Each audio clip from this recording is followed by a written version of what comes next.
আসসালামু আলাইকুম প্রাণপ্রিয় শিক্ষার্থী, আমি জানি তোমরা এখন অনেকে হতাশে আছো। অষ্টম, নবম, দশম শ্রেণীর জন্য একটি সুখবর। যারা ইংরেজিতে অর্ধবার্ষিক পরীক্ষায় খারাপ করছো অথবা ফেল করছো, আসলে অনেক হতাশায় ভুগতেছো। এটা কোনো ব্যাপার না, হতাশা কোনো কিছু না, এটা হতাশা মনে করাও যাবে না, কারণ যেখানেই শেষ সেখান থেকেই শুরু করতে হবে।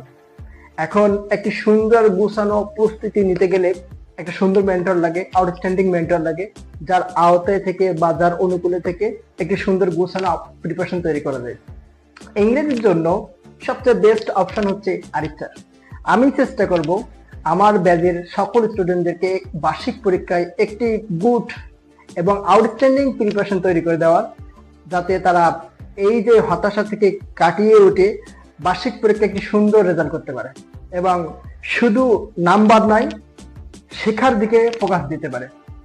সেজন্য অষ্টম, নবম, দশম শ্রেণীর শিক্ষার্থীদের আমি বলবো, তোমরা যাদের রেজাল্ট খারাপ হয়েছে অথবা যারা ফেল করছো, তারা ঝটপট চলে আসো পিটিআই মোড়, হাজি বিল্ডিং, চতুর্থ তলায়।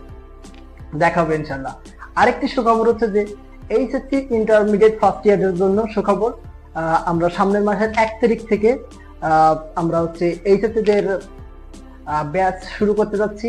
যারা এইচএসসি ব্যাচ করতে চাও, ফার্স্ট ইয়ার থেকে প্রথম থেকে সুন্দর করে গুছিয়ে প্রস্তুতি নিতে চাও, তারা ইনশাল্লাহ 1 তারিখের থেকে শুরু করবা আরিফ স্যারের ব্যাচে, আরিফ স্যারের সাথে। তো দেখা হবে ইনশাল্লাহ। আল্লাহ হাফেজ।